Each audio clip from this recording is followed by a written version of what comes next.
What's going on, everybody? It's your boy Zoe, No Days Off DFS, here to give you guys that NBA slate breakdown for the 7-game NBA slate. Another nice size NBA slate. Love when they were giving us these 6 or 7 games. Definitely just money to be made. Enough games, not too many, not too little, just enough for us to go through and go over. Love whenever we get slates like this. Gonna give you guys a couple of prop plays as well that I do like over there on DraftKings. I got 3 PRA lines that I love to pair together for a parlay. Gonna try a little challenge builder type thing over here, but stay tuned for that. That'll be more towards the end of the video. Definitely gonna be giving you guys that sauce right there. If you guys new here, make sure you guys go ahead and hit that subscribe button so you don't miss any of the content I drop over here on the channel. Drop a like on this video if this video or any of my other videos help you guys win some money.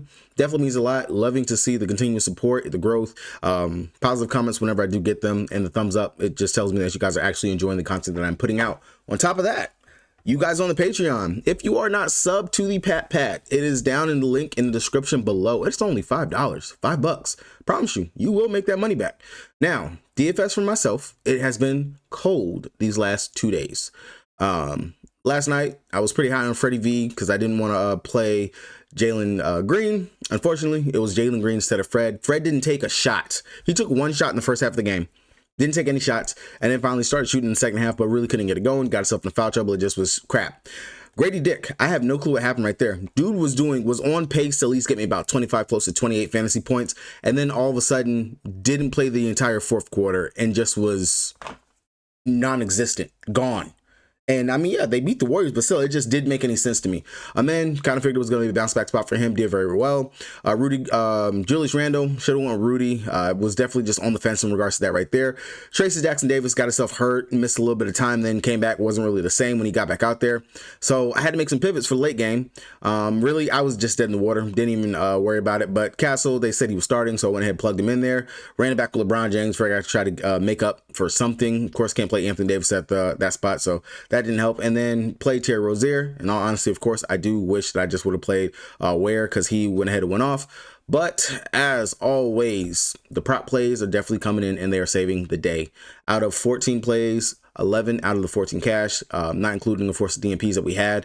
So definitely a good night. Once again, over here for the alt lines and stuff like that. If you guys are going ahead and playing these, definitely let me know down in the comment section. Getting some comments and stuff over there on Patreon means a lot. I've already put out today's lines, so they are already up on the Patreon right there for you guys. So definitely check that out if you guys are looking for that. Player pool core, all the other stuff that'll be coming later on today. And if I have the time to. I know today is Taco Tuesday. I might look at shit picks and see if there's some plays that I do like over there for today. All right. Heading on over, looking at the injury report for today. Like I said, we got 7 games on the slate. Some injury news recently just popped up while I was going ahead just doing my little research and stuff to get ready to go over this with you guys for today. Hopefully nothing else comes out down the line or while I'm recording this because I would hate to have to restart it. First up, we got Cleveland taking on Indy. Big thing over here is the fact that Tyrese Halliburton, doubtful to play, messed up hamstring. So we've seen the song and dance. It pretty much just happened to him last season, missed a couple of times. We already know what they're going to do. Shift around the starting lineup. Nemberhard, he's going to end up being the starting point guard over here. TJ McConnell is not going to start. I would be floored, surprised if they start TJ. So don't even have to worry about that right there. On the Cavs side, Ty Jerome, doubtful. He's just backup guard minute, so not too worried about that over there. OKC, big thing, Alex Caruso is back. He is not on the injury report, so I do expect for him to play today. Over there on Philly, lo and behold, somehow, some way, Tyrese Maxey just popped up on the injury report. Joel Embiid is already dodging smoke with us for today. Paul George, I seen something for him. Not too sure if he's trying to dodge that smoke too, but Philly, it's Philly. They don't make no sense. They honestly need to just blow that team up. It's crazy. Them in New Orleans, man, just doesn't make any sense. Phoenix Suns, no real news to report over there. Atlanta, Trae Young, game time decision. We do have to pay attention to that. Jalen Johnson, he's still out for them. For the Pelicans, B.I. is out. Herb Jones is out. But Zion, he's expected to play. He's good to go. Trey Murphy, he's good. CJ McCollum, he's good as well. For Chicago, Kobe White missed the last game with a neck injury. Possibility for him to be back here today. Ayo, he's a game time decision as well. For the Kings, Malik Monk is out. That is big for them because he was a very big contributor for them in that starting lineup and everything that he was doing. But just might mean that the usage will shift back over to Fox, Sabonis, DeMar DeRozan, Keegan Murray. Those guys, they'll go ahead and pick up the slack like they normally do over here. So not too worried, but that just means a couple more shots and definitely that facilitating duty that we normally seen from Fox. That should be back in his hands today. So the upside for him and Sabonis to get their assists is definitely there. For Milwaukee, Giannis, game time decision. They've been doing that for quite some time, but fully expect for him to play. Chris Middleton is out though. That's the big thing for them. So Taurean Prince, he is in the starting lineup. Would expect for him to log a bit more minutes just because Middleton is out. He already was starting over Middleton, so maybe he was already playing like 22-ish minutes. Should possibly get up there to like about 30, 32 if he's playing decent enough or whatever, but they might roll some of the guys off the bench. Gary Trent Jr., game time decision. Only the one we really got to pay attention to right there. Denver Nuggets, Jamal Murray, game time decision, but expected to play. Nikola Jokic, game time decision, expected to play. Aaron Gordon, currently they're bringing him off the bench. Looked really good in his first game back, so not to worry about that. And Strother, he's expected to play. Dallas, Kyrie Irving has now popped up as a game time decision. Possible that he is back today after missing the last couple games. Not too sure, but we'll keep an eye on that. Brooklyn Nets, you already know they're on the back end of a back-to-back, so more than likely Ben Simmons is going to be ruled out. D'Angelo Russell, he's a game time decision. Possible that he's back finally and able to play. And then Claxton, he's a game time decision as well. Over on the Portland side, Denny Avia, game time decision. That's been quite a thing for him. Jeremy Grant, he's already been ruled out. Got to just pay attention to make sure. Let me see something real quick. So Portland is not on a back-to-back or anything or on the front end of a back-to-back. So DeAndre Ayton might be safe here in this situation and in this spot. Might is the key word there. All right, heading on over to DraftKings, the site I play the most on the site. If you guys don't got an account, you want one, check the link down in the description below so you guys can get the deposit match bonus to join your boy over here on the King. Now, I will say today, $5 to get a chance for 100K up top.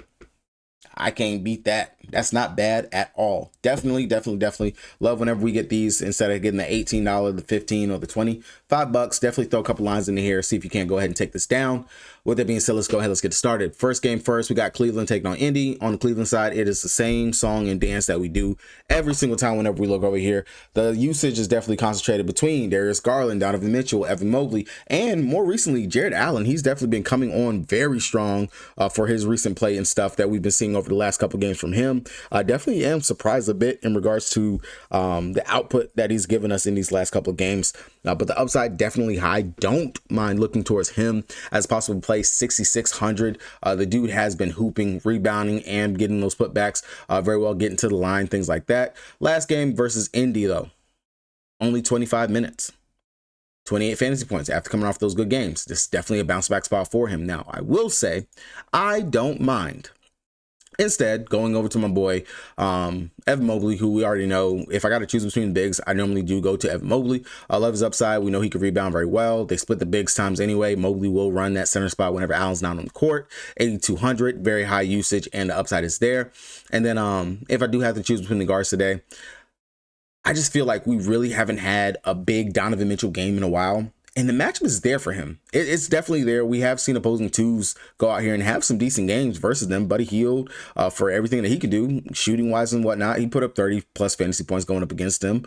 Freaking Jaylen Brown a couple of games ago put up 47 fantasy points. So Donovan Mitchell, if that shot actually is falling, we know he's going to take a chunk of the shots that they do take over here. His upside is there for him to actually give us a good game and not bad. But you can go ahead and fall back, go down to Darius Garland, who has been on a pretty good tear in regards to what he's going out there doing. Definitely looking very more confident, playmaking, all those dudes and stuff like that. They're splitting the time between him and Donovan Mitchell out there. So don't mind him at that 7,700 price tag. Then, of course, you can flirt down here with the Karis LeVert, Max Strus if you want to get GPP or some value over there. You know, really mess with those main guys. Over here on the Indy side, though, Tyrese Halliburton, him being out and down. For the second half of that game, I want to say there was Ben Shepherd that went out there. He got the start for him in the second half. 22 minutes that he played inside that game, 16 fantasy points that he gave. Would expect for him to start at that 2 here today, as they should shift Nembhard to the 1, which we saw that last season when this exact same thing happened. Now, if Nembhard is running the 1, I don't mind looking at Nembhard period, just because his scoring uptick is going to have to happen between him, Siakam, Miles Turner. Those guys are going to bear, and Ben Mathurin. All those guys are going to have to bear the load that they would normally get from Tyrese Halliburton if he was to give them the random 15, 20 plus outing point games anyway. But the ball handling duties that Nembhard's going to actually have here, love the upside for what that should actually bring, being a primary facilitator, because we already know they're going to cap TJ McConnell right around less than 25 minutes. Either anyway, doesn't matter whatsoever. So Nemberhard at the 5,300 price tag, that's one of your key value pieces that you have today. If you believe in the upside that Bennedict Mathurin should be able to go out here and do, we know that he can shoot it. Very high volume shooter, definitely aggressive player. Don't mind him at that 5,800 price tag, especially with no Tyrese Halliburton. The upside could actually be there for him. But I will say my favorite play from the Pacers is going to be Siakam. Power forwards, they've been doing pretty decent going up against Cleveland. Last game dropped 37.75 fantasy points, 18 points, 9 rebounds, 2 assists, 2 blocks, a steal. That's what you actually like to see. Stat sheet stuffing in all categories, but besides just one. That defensive upside, that definitely does tip the hat for him. For me, in this case, just the usage that he should actually have here, I really do actually like that. Now, outside of Siakam, of course, yes, you're going to look toward TJ McConnell. You know, Hallie, he's not going to be out there. Of course, we're going to look towards that facilitator. And then maybe if McConnell can steal a couple extra minutes, that's definitely within the cards. Don't mind looking there in that direction. That could be a thing. And then if you want another GPP piece that you can look to, Miles Turner. But I normally don't touch Miles Turner with a 10-foot pole. That's just me, my opinion. Over here for Philly, taking on OKC, like I said, Philly, they trying to dodge that smoke. They got players all of a sudden popping up on the injury report that weren't. Nothing's wrong with them or anything of the case. As far as the starting lineup over here for OKC, Kaysen has been starting continuously over the last 4 games. This would be a matchup I would expect for Kaysen to start. Looks like they're finally done with the Isaiah Joe in the starting lineup type role thing, keeping him definitely coming off the bench. Looks 10 times better coming off the bench anyway. So I would imagine that we should see something like that in regards to this game. But when it comes down to it, we already know SGA. It's SGA. I don't have to break this down. Don't have to go further into it. But going up against Philly, they have been giving up to opposing point guards. He did have a streak of 30 points going for a little bit. He is pretty much shooing to get you about at least 25 points. We know that he can go out there and do that. He plays also on both sides of the ball, gets some defensive stats. I think right now he's a safe floor for at least about 40 plus fantasy points. Definitely has a ceiling to get up there into the mid 50s if he wants to, or if the game stays close enough. I don't think that Philly has enough defenders that they can actually throw at him. And honestly, it doesn't matter what you throw at him. He should go out here and be able to have a good game. Now, outside of him, the one B to SGA would be Jalen Williams. Definitely far and in between for the good games that we do have out of him. But if you can't get up to SGA, I don't mind coming down to J-Dub. Second highest usage out there on the team. Definitely much involved whenever Shea goes off the court. You already know he's going to be leading the second units. If he can actually get his scoring going or the facilitating with the playmaking, he definitely puts up some really good fantasy point numbers. So I don't mind looking at him. His matchup isn't too bad, especially if Paul George is either limited or going to be out. We just saw Paulo drop 38, almost 40 fantasy points going up against these guys. Kevin Durant dropped 42 fantasy points versus them. And then surprisingly, Draymond Green dropped 38 fantasy points himself as well. So the upside definitely would be there for him. If Queso does get the start, I do like him as a value piece that we can get from here. But if he doesn't, they start Wiggins, then you definitely can mess with that as well. And then if you think today is a Lou Dort day, which the matchup is pretty good, small forwards, if he's actually just knocking down his threes, getting those shots, so we already know he's going to do it on the defensive side, it's really just primarily if Dort has a hot shooting night and he's also getting a lot of rebounds and things like that, his upside would definitely be through the roof. And I don't mind going to, okay, sorry guys, accidentally just made my screen full screen for whatever reason, but I don't mind going to Dort here as a possible value pace that you can get over here on OKC. Going over here to the Philly side. For me, really need to get a lot of this news just because there's way too many questionable tags over here for them. If Maxey is out, Paul George is out, then of course Kelly Oubre Jr., Yabusele, those guys are going to have to jack up some shots. Eric Gordon, however you say his name, those guys are definitely going to be main contributors that you would see have to jack up some shots. I am honestly just scratching my head on how Philly can keep this game close enough without those guys. If they're in, they're all just GPP options. I really like some of the other star players and other spots that we can get to. I don't see myself necessarily tilting towards trying to play Tyrese Maxey at 9,600. That's way too high for Maxey and what is arguably going to be a tough matchup for him. Paul George, he's way too far in between in regards to consistency. So I really don't like too much over there from Philly at all, unless those guys do miss. Philly taking on Atlanta. We just saw this game. Atlanta, they've had quite a couple of games off since then. Phoenix Suns, they have been playing a couple of games. Last time going up against Atlanta, KD went out there and dropped 41 fantasy points. Devin Booker, he went out there and he dropped 44 fantasy points. Both these guys are in contention to play. All the usage and everything is flowing through those guys in that starting lineup. Love both of those guys here in the spot. If you want to get some value over here for the Phoenix Suns, Ryan Dunn, of course, we know he's starting for Bradley Beal. Don't mind looking at him. The dude's actually putting up at least 20-ish fantasy points. Last time versus Atlanta, only 16.75, but since then, 21 and 25 fantasy points and 2 arguably just as easy matchups. So Upside for Ryan Dunn, definitely do like it. Don't mind going to him here. If I got to choose between one of the two studs over here, it will always be Kevin Durant for me over Devin Booker, because I do feel Booker should have the tougher time dealing with Dyson Daniels, even though it didn't look that way last time they played. Hopefully Daniels learned a little something and definitely can defend him much better here, and can cool him off, because he's playing pretty out of his mind over the last couple games. 30, 34, 20, 39 points these last couple games is pretty big for Devin Booker. So definitely will still go with Kevin Durant, just because the upside, the defensive upside and everything that KD can actually do is there. And I know he will eventually have one of those pop-off games, and I don't mind it. Outside of that, you can mess with Tyus Jones as a GPP salary filler. I wouldn't really recommend Mason Plumlee, just because his minutes, they've been weird. 15 minutes, one game going up against Charlotte where it wasn't in foul trouble or anything like that. Definitely could have played more minutes there in that game. Utah, 23 minutes. Atlanta, 22 minutes. So if you think maybe he's going to get into that 20-minute range, you know he can be a fantasy point per minute producer, even though he's not going to score or anything like that, you could look that way. I mean, I can see it. You could definitely look that way.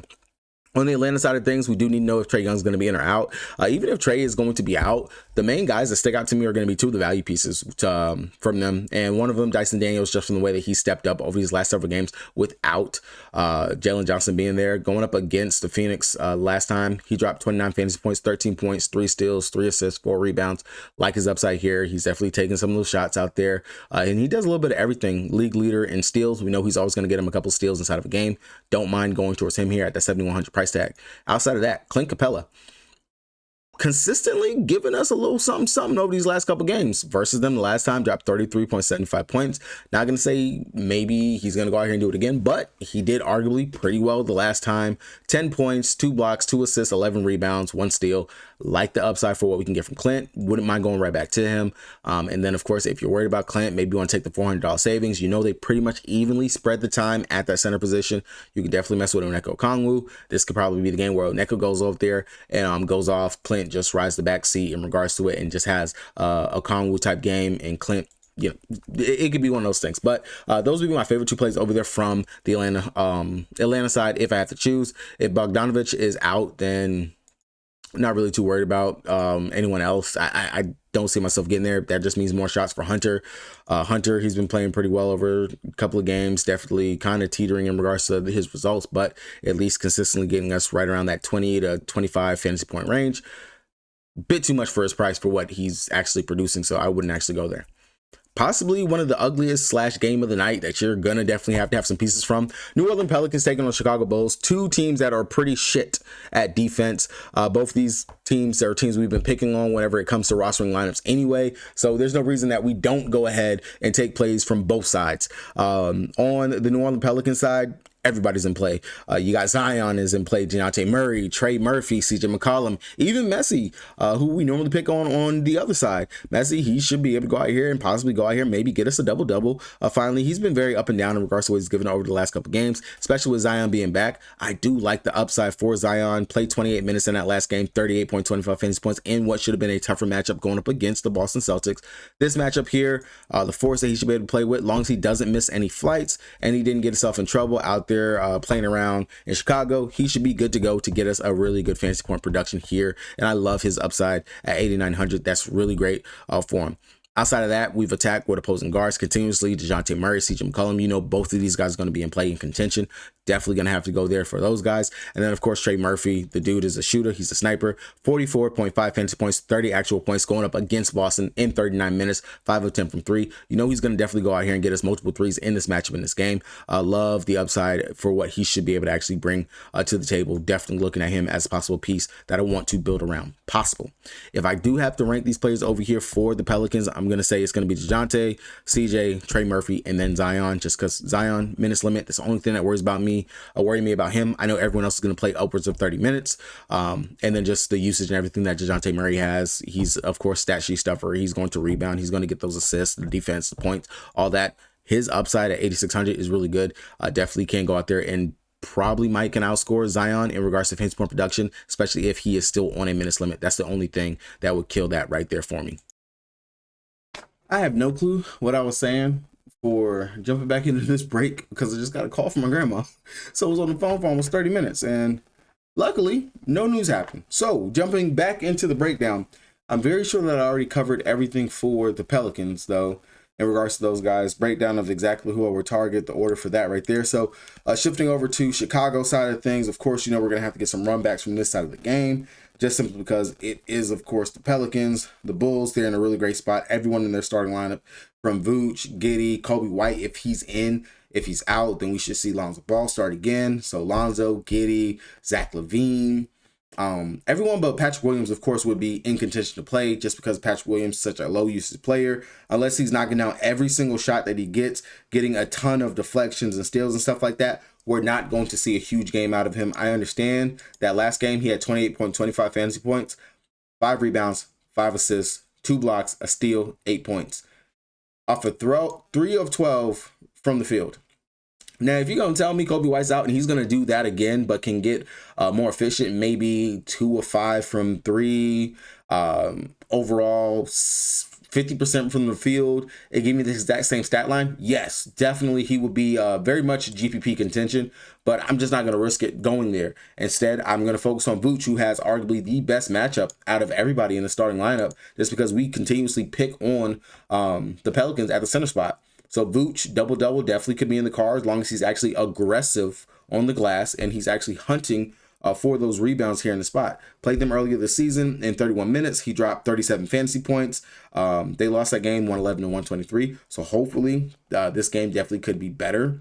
Giddey, he played 30 minutes in that game last time, only 23 fantasy points. I still like him. We already know he definitely can dish the rock. He's going to get those rebounds, things like that. Going against his Australian brother and Dyson Daniels. So there's a little narrative right there if you need a narrative or a reason to actually want to play somebody.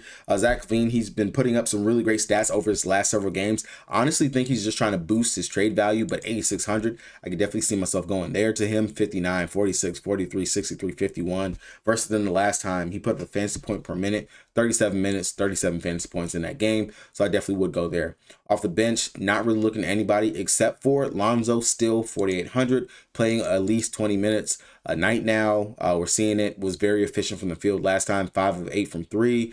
He got a couple of his assists. We know what he does on the defensive side. I can see myself going there, especially if Kobe is out and they're going to start him again. I'll run right back to Lonzo when it comes down to it. Sacramento Kings taking on the Milwaukee Bucks.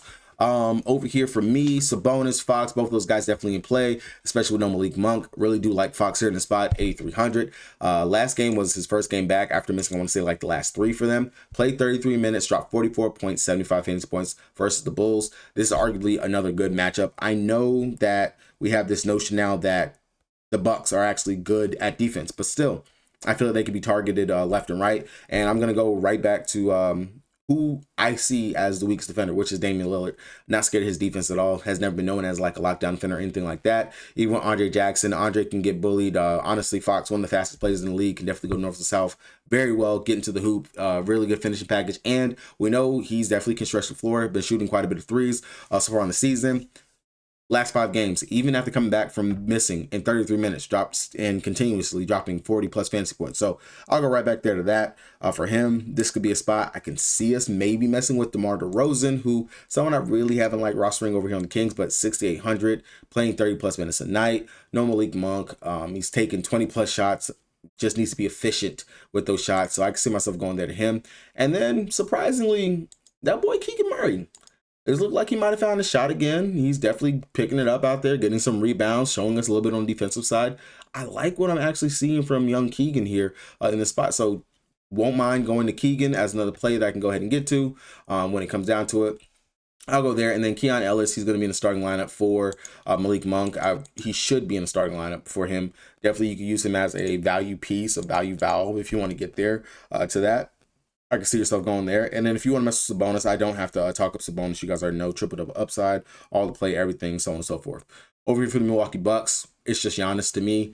11.5, you already know what Giannis is going to bring. You can mess with Damian Lillard, 8,500. Just got to hope that shot is actually following and that he can actually just rock pretty well. We know that he definitely has the upside to be able to go out there and do it. Last couple of point guards. Going up against the Kings, Lonzo Ball really didn't do too well. Drew Holiday hasn't done well. Tyler Hero, only one that dropped 45.25 fantasy points, and Steph Curry, 36.75. Everyone else really didn't have too many games to write home about or anything that necessarily pops. So I'm not too heavy on Dame here. Definitely can see him as a GPP option if you're coming up off of Giannis or you can't get there or you want to get different. But nothing else really sticks out. Maybe you can mess with Torian Prince since he should get a couple more minutes there in that matchup and in that game. But other than that, I'm really not too interested. Denver Nuggets taking on Dallas. We literally just seen this game. Played 39 minutes versus them, 19 points there, 3 steals, 9 assists, 18 rebounds, 60.5 fantasy points. He's still been on a tear. 12-2. I don't have to speak or say anything much in regards to it. Jamal Murray, I fully expect for him to play. Currently, it's his knee. If he's going to be out, then you already know you're going to shift to Russell Westbrook. Even speaking of Russ, he's still playing 30-ish minutes a night, even with Aaron Gordon being back. Not too sure how much longer it's going to stand, but Russ has been a driving catalyst over here for them. Even whenever he's not hitting those twos, the cutting that he's actually able to do and the focal point that the Joker has opened up doors for Russ, and just the off-ball movement, everything that we're seeing. He's very much locking in on the defensive side. Yes, he can turn the ball over quite a bit. His handle is not what it is or used to be, but still, Russ 6,900, especially if there's no Jamal Murray. You definitely want to go there. Michael Porter Jr., he's been shooting it pretty lights out, looking very good. Dropped 20 fantasy points versus them the last time. That was only in 25 minutes. Kind of feel like him. He was splitting those minutes in that time there between him and Aaron Gordon. So definitely something to pay attention to. See him more as a GPP option. I would want that price to fall down a little bit further if he's definitely going to be splitting that role in those minutes right there. But I do like him as a nice sneaky GPP option as a play you could possibly go to. Aaron Gordon, first game back, played 18 minutes, gave us 25.5 fantasy points. So it looks like no rust really there for AG. Definitely a player that you can go to if you want to get some type of piece. But I don't see the upside necessarily being there just because not playing the minutes, not going to be a starter. Why am I going to go there to him? I really don't see a need to when I have other pieces here that I can get to that's definitely going to have the upside. I mean, you got Christian Braun sitting right there, 4,600, who's not been a wash, has been playing very well in the starting lineup for them. Yes, he only gave us 12.5 fantasy points last time out, but looking at the pedigree of what he's already done before then, he's been playing very well. I'd rather go ahead and just take a chance on Braum, on Watson, who's still definitely getting some minutes. You can definitely look towards Strother. It just all depends on who's actually starting over here for Denver. But the main play is going to be the Joker, followed up by Westbrook, Jamal Murray, Michael Porter Jr. Those will be the main ones I want to look to over there. On the Dallas side of things, definitely that murky news now with Kyrie possibly being a game time decision and being back, maybe able to play. Not too sure exactly how I want to target this. I'm not too sure if he would actually be a full go if he's back, playing back his 35, 37 minutes in the first game. If that's going to be the case, if he's back, maybe really just kind of feel like everyone else just takes a hit, like Grimes, the Hardy, those guys off the bench. I would still think you're going to have to play Spencer Dinwiddie some decent minutes here. So I would focus more towards the Spencer Dinwiddie. Kyrie would be just straight up GPP. No real reason to play him when I got like Fox on the slate. I got DeJounte Murray, CJ McCollum. I don't see any need to force Kyrie here in the spot. Outside of that, Lively surprised the crap out of me. Was very worried in regards to him getting into foul trouble. He picked up 5 fouls, but still put up a fantasy point per minute when he was out there, or fantasy point plus minute when he was out there. 36 fantasy points, 14.6 rebounds, 8 assists. I don't see him getting 8 assists again. But if you're telling me that that's just one of those things that he's going to be able to do in this exact matchup, I'm going to have to consider him just because we have seen opposing centers have played very, very, very well versus the Denver Nuggets. They've done it all season. They have all played very well versus them. So I like the upside for Derek Lively. Do you think he comes with some risk? Just because he can't get himself into foul trouble. As you can see, 5 fouls, definitely shot block hunting. That's definitely there for him, but wouldn't mind considering and looking towards him. Outside of that, definitely could possibly go right back to Klay Thompson, even with Kyrie being back. The main thing that Klay does is chuck and shoot, rebound, play a little bit of defense. Well, what little defense he can play. So Klay definitely be in contention to play. Dropped 42 fantasy points versus Denver the last time. 9 of 19 from the field, 6 of 13 from 3. Was lighting it up, killing those nets. Definitely, I wouldn't chase a big Klay game again, just because Klay's big games are very much far and in between. He is not the same Klay Thompson of old, but definitely something to keep an eye on. Going over here to the Brooklyn Nets, taking on Portland. If D'Lo is back, he's questionable for Portland. If he's out, and then of course if Ben Simmons is out, again, just because we do know they normally rest him back end of back-to-back, he just doesn't participate in those back ends of the back-to-back or the front end. So I would imagine if both those guys are out, then we are looking towards a short-handed, again, Brooklyn Nets team. Depends on also if Cam Johnson is back. He's questionable. Hasn't taken the court since second, right ankle sprain. No details on his recovery status. We got to get the news about Brooklyn, because if we're going to have that short-handed Brooklyn team again, where it's going to be Clowney, Keon Johnson, Martin, Williams, Jalen Wilson, Sharp, Claxton, it's going to be that team again. We're definitely going to want to get some pieces from Brooklyn, just because we know they're going to have to be out there on the court. Now, on the flip side of things, on Portland, definitely going right back towards the Denny Avdia, the Anthony Simons, DeAndre Ayton. I have a little bit of interest. I'm trying not to have fear of him screwing me over again, just because he has screwed me over 2 times when I have played him, but that was on my fault. There's no back-to-back today, so his minutes should be safe-ish and secure. The only question would be, hey, are they going to actually run DeAndre Ayton his normal minutes, or are they going to actually try to go out here and just let Clingan play? Is Clingan going to get more of the minutes? Because we know Clingan, he can go out here, he'll play 20-ish minutes a game whenever he's actually in a game and whatnot. So he's splitting that role with Ayton, and he typically does have the higher mode and has been playing very good whenever he's out there on the court. So that's just the risk that I have to worry about whenever I look at Ayton. I do like him here in the spot. It's decent. It's okay for him. Definitely someone I can see myself going to, but he just comes with some risk. I do feel safer taking Denny Avdia and Anthony Simons. Avdia, as long as he's in, he's very good rebounding side of the ball. He can make a bit, play some decent defense, and he's been scoring very well. Dropped 44 fantasy points against Miami. Like his upside, and I don't mind going to him here as possible play. All right, so I had 3 plays that I really do like, the PRA lines, alt lines, of course, over here on DraftKings that you can definitely take. First one's going to be the bonus for over his 34.5 PRA line. He has hit this in both games. Well, in his last 2 times he's gone up against Milwaukee, he's hit it. On the season, though, he has, for the 2024 season, at 86% hit rate on this. As you can see, over his last 5 games, he's hit this 4 out of his last 5 games. Over his last 10 games, he's hit this 8 out of his last 10 games. I currently have him up there projected for 38 of PRA on the day. Like it, don't mind it. Should be a close enough game where we know he is going to do everything. Has a high rebounding chance out here in these games. Very much no Malik Monk. The assists, they will definitely be there for him. And then just the scoring that he's actually producing and giving us on the season. Like the upside for that. So that's my first play that I have for you guys. Next one, of course, is going to be DeJounte Murray in a dream matchup going up against Chicago Bulls. As you can see, he's hit this PRA line, the 24.5, in 83% of his games so far of the 2024 season. Head-to-head versus this team, he's cleared this every single time, and that's including when he was back on the Hawks as well.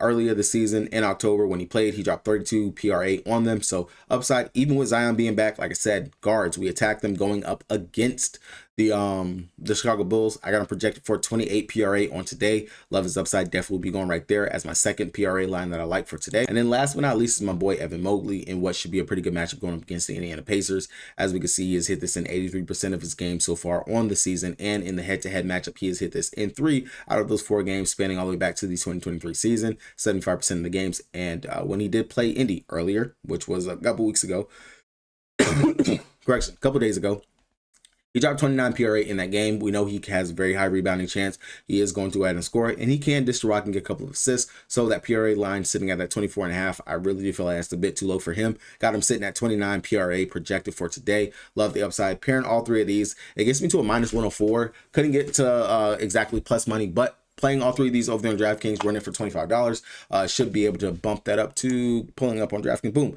$25 now sitting at a minus 111. So the odds, of course, are continuously changing, but definitely lock that in if you guys get the chance to. As you can see, that DeJounte Murray is that line is moving. This line, it was definitely sitting in the 300s earlier. So if you guys get this in, good on you. Let me know how you guys do over here on that right there. But $25, we're going to flip that into $47 or 48, 49, depending on when you get it in or when you actually guys get to see this video. Hopefully you guys do get it. Good luck to everybody on today. Hopefully we all cash out. See you guys tomorrow. Peace.